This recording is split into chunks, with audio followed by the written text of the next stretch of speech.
Aisha Thompson stood on the front porch of her modest home in Riverton, a small town nestled in the Midwest. It was just past 7 p.m., and the air carried the faint chill of early autumn. The street was calm, the kind of quiet that comes with a community where everyone knows each other's routines. Aisha, a 38-year-old black woman, had lived here for nearly a decade, running a small dog training business from her property. Her reputation was solid. Neighbors trusted her to turn their rambunctious pets into obedient companions. But what set Aisha apart wasn't just her skill with animals. It was her two German shepherds, Titan and Shadow, both retired military working dogs she'd adopted after years of service overseas. That evening, Aisha was sipping tea, scrolling through her phone, when the first police cruiser pulled up. Its lights flashed silently, cutting through the dusk. She frowned, setting her mug down on the porch railing. A second cruiser arrived, then a third. Officers stepped out, their radios crackling with low, urgent voices. Aisha's heart quickened. She wasn't expecting visitors, let alone law enforcement. She stood, brushing her hands on her jeans, and called out, "Can I help you?" One officer, a stocky man with a buzz cut, approached the edge of her property. His name tag read, Officer Daniels. He kept one hand near his holster, his posture rigid. "Ma'am, we received a call about a disturbance at this address. Reports of aggressive dogs and possible weapons on the premises." Aisha's brow furrowed. "A disturbance? There's no disturbance here. I train dogs for a living. They're not aggressive unless I tell them to be." Her voice was steady, but her mind raced. She'd heard stories, too many stories, about situations like this escalating for no reason. She kept her hands visible, her movements slow. Daniels didn't seem convinced. "We need to check the property. Step forward, please." Aisha stayed where she was. "I'm not moving until you tell me what's going on." "Who called you? What's this about weapons?" By now, 4 officers had gathered near the cruisers, their silhouettes stark against the flashing lights. Aisha noticed neighbors peeking through curtains across the street. The situation felt like it was spiraling, and she didn't know why. She took a deep breath, grounding herself. She wasn't just any civilian. She'd spent years training dogs for high-stakes environments, police departments, private security firms, even military contractors. Her dogs, Titan and Shadow, weren't just pets. They were disciplined, battle-tested animals who responded to her every command. "Ma'am, I'm not going to ask again," Daniels said, his voice sharper now. "Step forward, or we'll come onto the property." Aisha's eyes narrowed. "You're not coming onto my property without a warrant. I know my rights." She kept her tone calm but firm, her years of handling tense situations with clients giving her an edge. She wasn't about to let this escalate without cause. Daniels exchanged a glance with another officer, a younger man who looked nervous. The younger officer muttered something into his radio. Aisha caught fragments.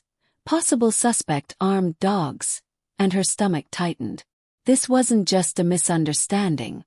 Someone had painted her as a threat. She decided to take control before things got worse. "Titan, Shadow, à moi," she called softly in French, a language she used for their commands to avoid confusion with everyday words. From the side of the house, 2 large German shepherds appeared, their movements precise and silent. Their ears were up, eyes locked on Aisha, awaiting her next word. The officers froze, their hands instinctively moving toward their weapons. "Easy," Aisha said, raising a hand to both the dogs and the officers. "They're trained. They won't move unless I tell them to." She looked at Daniels. "You need to explain what's happening here. I'm not a criminal. I'm a business owner. My dogs are retired military. They're not a threat unless you make them one." Daniels didn't back down, but his eyes flicked nervously to the dogs. Titan, the larger of the 2, stood at Aisha's left, his black and tan coat gleaming under the porch light. Shadow, slightly smaller but no less imposing, flanked her right.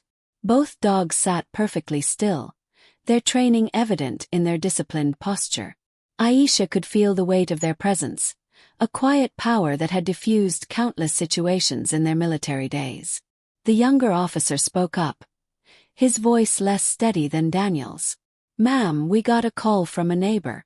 Said they heard barking and saw someone with a gun in your backyard." Aisha's jaw tightened. "A gun? I don't own a gun. And barking? My dogs don't bark unless there's a reason. Someone's lying to you." She scanned the officers' faces, searching for any sign of reason. "Who called this in? Let me talk to them." Daniels shook his head. "That's not how this works. We need to secure the area. If you don't cooperate, we'll have to." "Have to what?" Aisha cut him off, her voice rising just enough to carry authority. "You're on my property, accusing me of something with no evidence. My dogs are trained better than most people. If you try to come closer without a warrant, they'll do their job." The tension hung thick in the air. The officers exchanged looks, clearly weighing their options. Aisha knew they were in a bind. Her dogs weren't lunging or growling, but their presence was enough to make anyone think twice. She'd seen it before. Clients who underestimated Titan and Shadow until they saw them execute a command with surgical precision. These weren't backyard pets. They were professionals. Daniels took a step back, his hand still near his holster. "We're not looking for trouble, ma'am. But we can't leave until we're sure there's no threat." Aisha's mind raced. She needed to de-escalate this, but she wasn't about to let them trample her rights. "Fine," she said after a moment. "You want to check the property? Get a warrant. Until then I'm staying right here, and so are my dogs." The younger officer muttered something to Daniels, who nodded reluctantly. "We'll be back," Daniels said, his tone clipped. He signaled to the others, and they retreated to their cruisers. Aisha stood firm, her dogs still at her side, until the last car pulled away. Only then did she let out a breath she hadn't realized she was holding. She knelt beside Titan and Shadow, scratching their ears. "Good boys," she murmured. But her relief was short-lived. She knew this wasn't over. Someone had called the police, and they'd lied. She needed to find out who and why. The next morning, Aisha was up early, her mind still replaying the previous night. She fed Titan and Shadow, their routines grounding her. She'd already called her lawyer, a friend from her days training dogs for a local K-9 unit. He'd advised her to file a formal complaint and request the police report to see who'd made the call. Aisha wasn't one to sit idle, though. She decided to do some digging of her own. Riverton was a tight-knit community, but like any small town, it had its tensions. Aisha had always been careful to keep her business low-key, avoiding trouble. She trained dogs for clients across the state, including law enforcement agencies, and her reputation was impeccable. But she wasn't naive. She knew her presence as a black woman in a predominantly white town made some people uneasy, even if they'd never say it to her face. She started by talking to her closest neighbor, Mrs. Carter, an older woman who'd always been friendly. Mrs. Carter was out watering her garden when Aisha approached. "Morning, Mrs. Carter," Aisha said, keeping her tone light. "Did you see anything strange last night? Police showed up at my place, talking about a disturbance." Mrs. Carter's eyes widened. "Oh, Aisha, I saw the lights, but I didn't know what was going on." "A disturbance? At your place? That's nonsense. Your dogs are quieter than my cat." Aisha nodded, her suspicions growing. "They said someone reported barking and a gun. You hear anything like that?" Mrs. Carter shook her head. "Not a peep. And a gun? That's ridiculous. You're the last person who'd be waving a gun around." Aisha thanked her and moved on, talking to a few other neighbors. No one had heard barking or seen anything suspicious. By midday, she was frustrated but determined. She sat at her kitchen table, her laptop open, searching local forums and social media for any chatter about the incident. That's when she found it. A post on a neighborhood app, anonymous, claiming a dangerous individual was keeping attack dogs on her street. The post didn't name her, but the description of her property was unmistakable. Aisha's blood ran cold. This wasn't a random misunderstanding. Someone was targeting her. She screenshot the post and sent it to her lawyer, along with a note. "This is why they showed up. We need to find out who posted this." Over the next few days, Aisha kept a low profile, but she was hyper-aware of her surroundings.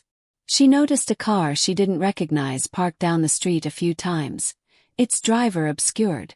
She started keeping a log of anything unusual, and she made sure Titan and Shadow were always close. Their training included protection work, and she trusted them implicitly. If someone was trying to intimidate her, they'd picked the wrong woman.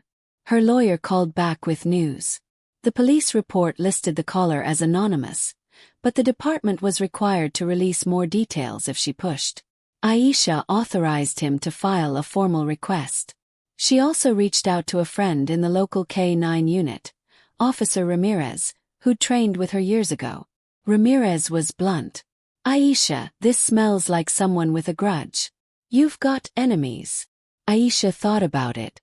Her business was successful, and she'd outbid a few competitors for contracts over the years. There was one name that kept coming up: Mark Grayson, a rival trainer who'd lost a big police department contract to her last year. Grayson had a reputation for cutting corners, and Aisha had heard rumors he wasn't above playing dirty. She mentioned him to Ramirez, who promised to look into it. Meanwhile, Aisha kept her routine tight. She trained her clients' dogs, walked Titan and Shadow, and stayed vigilant. The police didn't return, but the anonymous post on the neighborhood app gained traction, with comments speculating about dangerous elements in town. Aisha refused to let it rattle her. She'd faced worse: deployments with her dogs in war zones, where split-second decisions meant life or death. This was her home, and she wasn't going anywhere. A week later, Ramirez called with a lead. "Got a buddy in the department who checked the call logs." The anonymous tip came from a burner phone, but the signal pinged near Grayson's property. "It's not proof, but it's suspicious." Aisha's jaw clenched. "Grayson. I knew it." "Don't confront him," Ramirez warned. "Let me handle it. If he's behind this, we'll nail him." Aisha agreed, but she wasn't one to sit back entirely. She started documenting everything: every strange car, every odd comment online.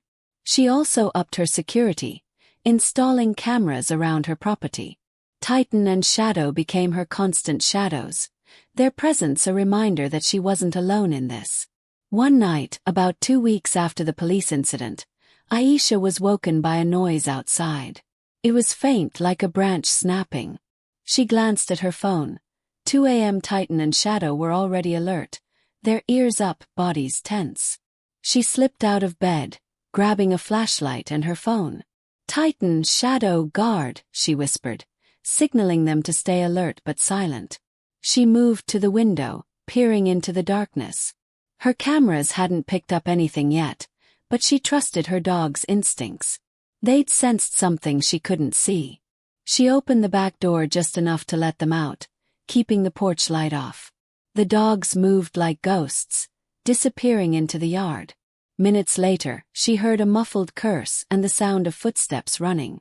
Titan barked once, sharp and controlled, followed by Shadow's low growl. Aisha stepped onto the porch, flashlight in hand, and saw a figure sprinting toward the street. Titan and Shadow were in pursuit, but they stopped at the edge of her property, exactly as trained. The figure, male, hooded, jumped into a car and sped off. Aisha's heart pounded, but she felt a surge of pride in her dogs.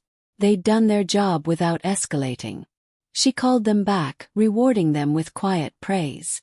The next morning, her cameras had caught a grainy image of the car, a dark SUV, license plate partially visible. She sent it to Ramirez, who confirmed it matched a vehicle registered to Grayson's brother. The pieces were falling into place. Aisha's lawyer filed a harassment complaint, and Ramirez pushed the department to investigate. Grayson denied everything, but the burner phone records and the SUV tied him to the incident. The police issued a warning, and the anonymous posts stopped. Aisha's neighbors, once wary, started coming around again, some even apologizing for not speaking up sooner.